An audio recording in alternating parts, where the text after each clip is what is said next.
So here we are once again, coming at you almost live from way out west in upstate Tokyo. This is GAIJIN50 PLUS. So, what's going on in Japan? Well, probably the biggest news is the new prime minister. Japan's got a new prime minister, and it's the first ever female prime minister.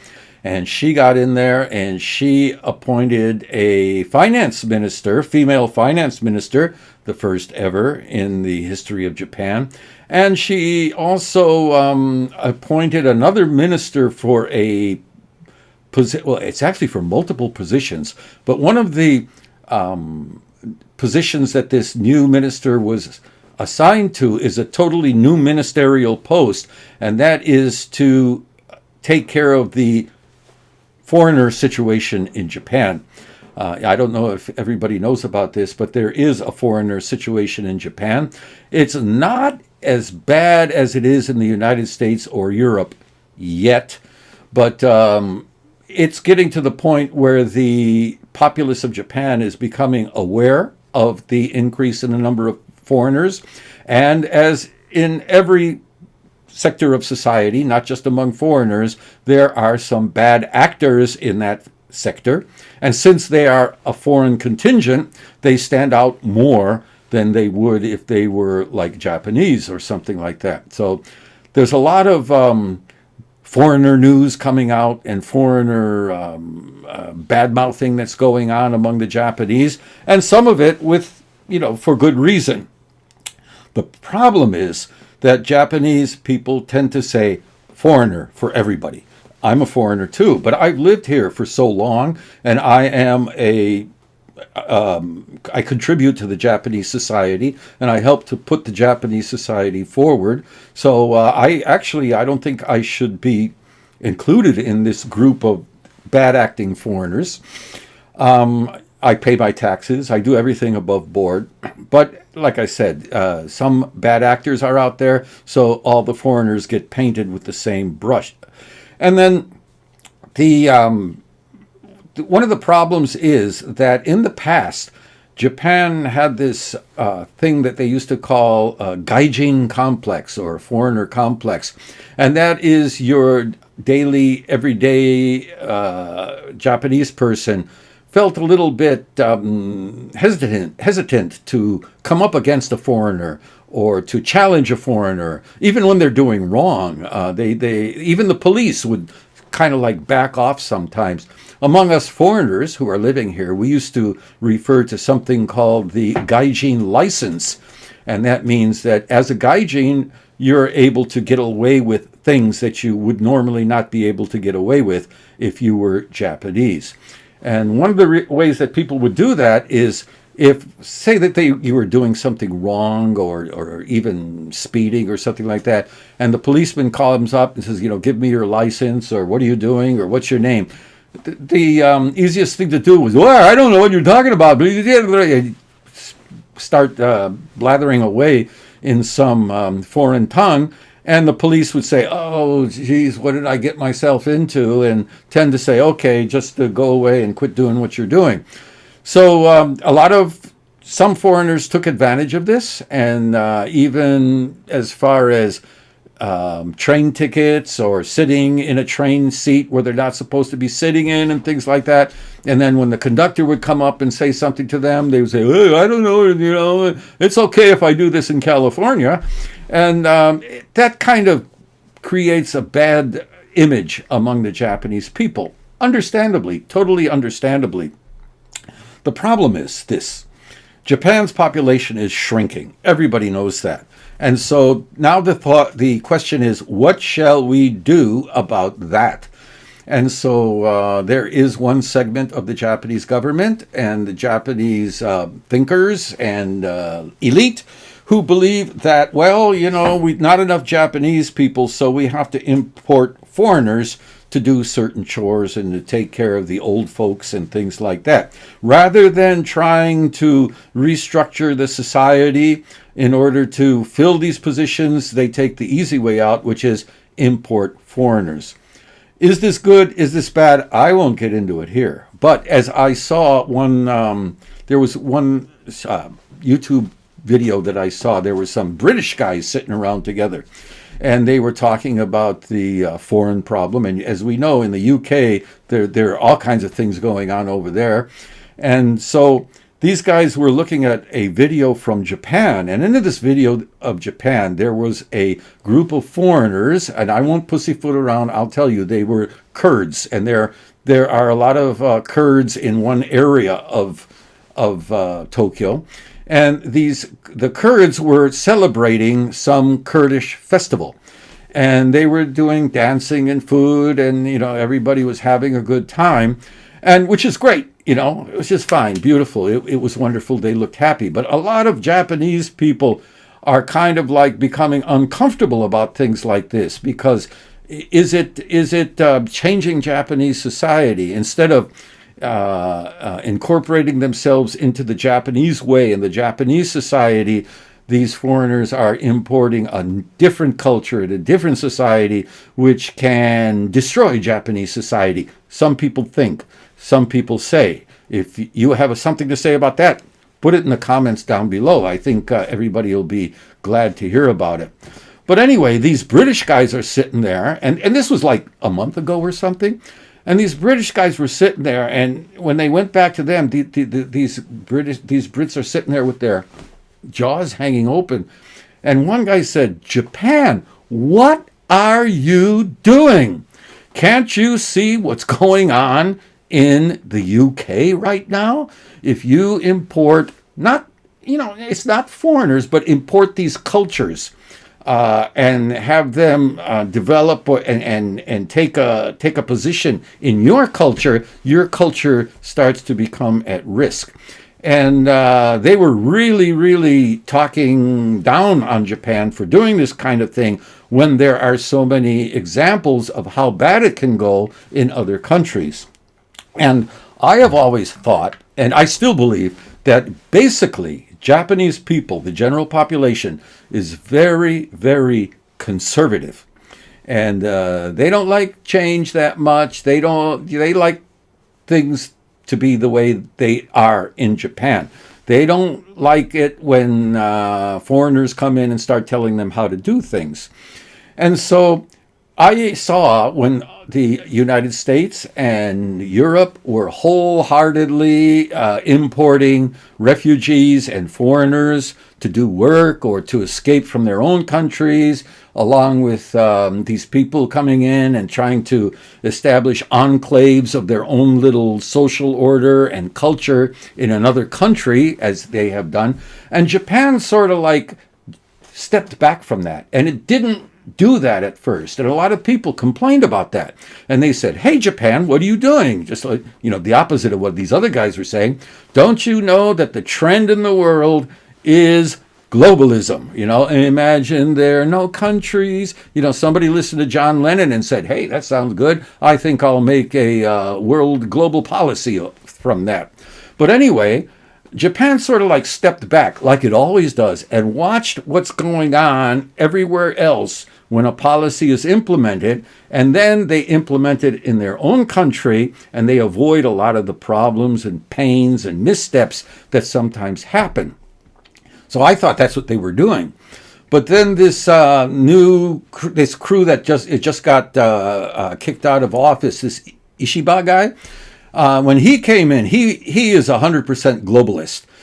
Don't believe what you read in the news about him being a centrist or anything like that. That's just not true. He was a very unpopular globalist who was very much on board to this. Okay, we have to come up with a global society and a global culture, and countries are bad because it makes people go against each other and blah blah blah, and what else these people believe. So that's why he was not able to continue. I think he only served like a year, but still already on TV they're featuring him as a guest on the Japanese media as kind of like this elder statesman who did such a good job. Not according to the Japanese people. He was quite unpopular. Now, another thing, in case you don't know, I was looking at some social media site one day, and something happened in the Japanese media, and somebody said, "Yeah, that's the way Japan, you're so based." No. Don't ever get that idea. Basically, the Japanese mainstream media is woke on steroids. They are very much on board with this, socialism. They are very much on board with globalism, and they would really like Japan to get on board of that as a nation. However, it doesn't work so easy. Japan is a parliamentary style government.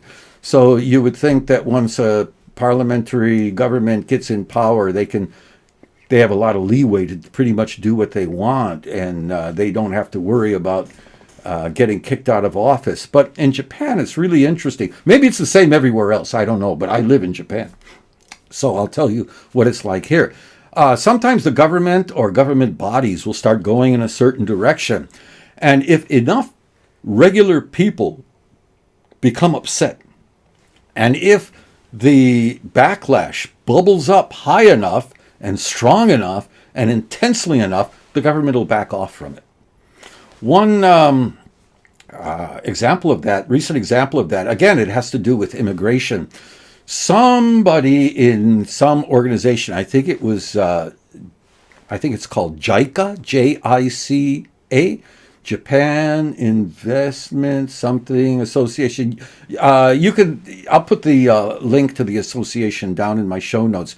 But therefore, Japan supporting development in underdeveloped countries around the globe. And somewhere along the line, somebody at JICA got the idea, well, we're going to start this program, this I don't know if it was a sister city program. Like I said, I'll put a link down below. You can read about it yourself. But they were going to do this thing, and they had some Japanese cities which would become like sister cities or associate, or they called them hometown cities of various African cities. For example, some cities out in Chiba were slated to become hometown cities. And I think there were 4 or 5 or 6 Japanese cities and rural towns that were going to be designated as hometowns for African cities, corresponding African cities. So I don't know the details, but what happened was somebody somewhere, especially the Africans put out these press releases or this news that said, hey, Japan made these hometown cities for our town in Africa, and this will make it easier for African immigrants from our town to move to Japan. And this news was reported in Africa, and it got picked up in the world press, and it got picked up by the Japanese press. And the Japanese populace basically went bonkers because they said, what is this? Why are you getting, telling people to come to to our town as a hometown without consulting with us? Nobody asked us about this. You just went ahead and did this without any consultation of the local residents. So everybody was up in arms, and the JICA went out there and said, no, this was not our intention. It's not going to be where your town is going to be overwhelmed by an influx of people from Africa. It's just like an on paper kind of thing. But people weren't taking it. They were saying, no. Cut this out now. Now, right away, the globalists came out there, the globalists pressed, and the globalists in JICA and the government came out and started accusing these people who were against their policy as being xenophobic, which is, a really popular word. When you're losing it's one of those, when you're losing the argument, start calling people names. Start calling people names that make them look bad. Xenophobe, fascist, racist, anti-woman. I forgot what that word is. You hear it so much, I just sort of like blocked it out. But the government and JICA finally backed down. They canceled the program. Now, that's not to say it's gone, because if I know the Japanese bureaucracy, they may try to shoehorn it in under a different name or something like that, or any bureaucracy for that matter. But for now, it's dead and gone. And that's only because of the grassroots opposition that bubbled up. And it's one of the reasons that Ishiba became so unpopular, because that happened under his administration. So they come up with this, they select a new leader, and it happens to be a woman, Takaichi. I think her first name is Sanae, but I'm not sure. But anyway, she comes in, and right away, the press goes after her. They start saying she's xenophobic. She's ultra right wing, and they call Ishiba centrist, and he's not a centrist. He's a left winger. But they start saying, "Oh, Takaichi, she's a ultra right winger, and she likes Trump, and blah blah blah, and all this other kind of stuff." Well, she became prime minister. She made her appointments. She just, she's been in office for a week. So what's going to happen? What's she going to do? How's she going to make out? Nobody knows yet. But already they are ready to kick her out whenever they can. There were some reporters or cameramen who got caught making disparaging remarks on a hot mic already. And however, her approval rate, now she's only been in for a week, so the approval rate is based on nothing except first female image, is over 70%. So that shows you what the so-called analysts and the critics have to say. Because as I always say, to be a critic, you only need one thing. You don't need much smarts. You don't need any education. All you need is a big mouth. So let's give the poor woman a chance. Let's see what she's going to do. Already she appointed, like I said, some female to this newly created foreigner problem handling ministry. Now, she's a really interesting lady. Now, this woman, and I can't remember her name offhand. She's brand new. I'll put it in the show notes. And I'll put her title in the show notes too. But she was born in Chicago. And her father was a Irish ancestry or whatever. I don't know if he was from Ireland, but in Chicago there are a lot of Irish people there. And mother was Japanese, and the father boogied when she was still, I don't think a year old or less than a year old. And so she moved back to Japan with her mother and raised by a single mother and all this kind of stuff. Now here she is. She's the youngest cabinet minister in Takaichi's cabinet. And she's faced with a tough call because she has to figure out what to do about all these gaijins running around. And already she's taking a pretty hard-line stance, relatively, because she says it is going to be her objective to get rid of or to rein in or to punish misbehaving foreigners. Nothing wrong with that at all. The government punishes misbehaving Japanese too. So why shouldn't misbehaving foreigners be punished as well? And she also said that she's going to implement policies that will make sure that foreigners or some foreigners don't take advantage of Japanese welfare system and the Japanese system, that they're less able to game the system. And again, some Japanese are gaming the system, and when they're caught, they're punished. So the foreigners should too.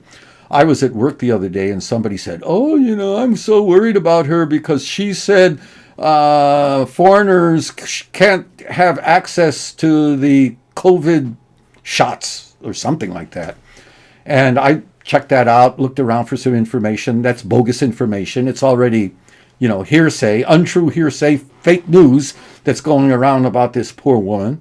I'm sure, I don't know, but I imagine what she is saying is probably something like illegal foreigners or overstayers or people who aren't paying taxes shouldn't have access to Japanese governmental services.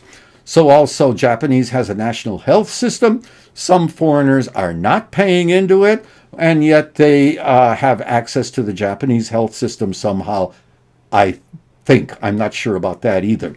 If I'm wrong, please correct me. And she's saying she wants to crack down on that kind of thing. And there's nothing wrong with that. That doesn't mean she's xenophobic or right-wing or cruel or heartless or unfeeling. It sounds like she's got a lot of common sense to me.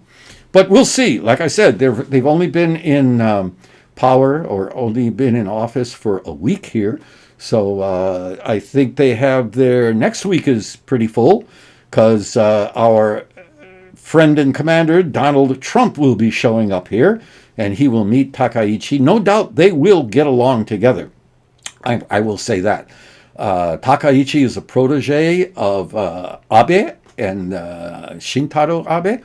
And if you remember, I don't know if you remember, but it is a fact that Trump got along with Abe really well. They saw eye to eye on a lot of things. Trump really liked Abe and felt really bad when he was assassinated a couple of years ago. So that's going to be an interesting meeting, especially in light of the U.S. tariffs on Japan and things like that. So if Takaichi can have a good meeting with Trump and maybe, Trump give her a little bit of a gift, a visitor's gift, where she can look good coming out of the meeting. I'm sure that her approval rate will shoot up even higher. However, I will also say that the life of prime ministers in Japan is very short. I think the longest was Abe. He was actually relatively popular here. And what happens is they come into office, very high rating.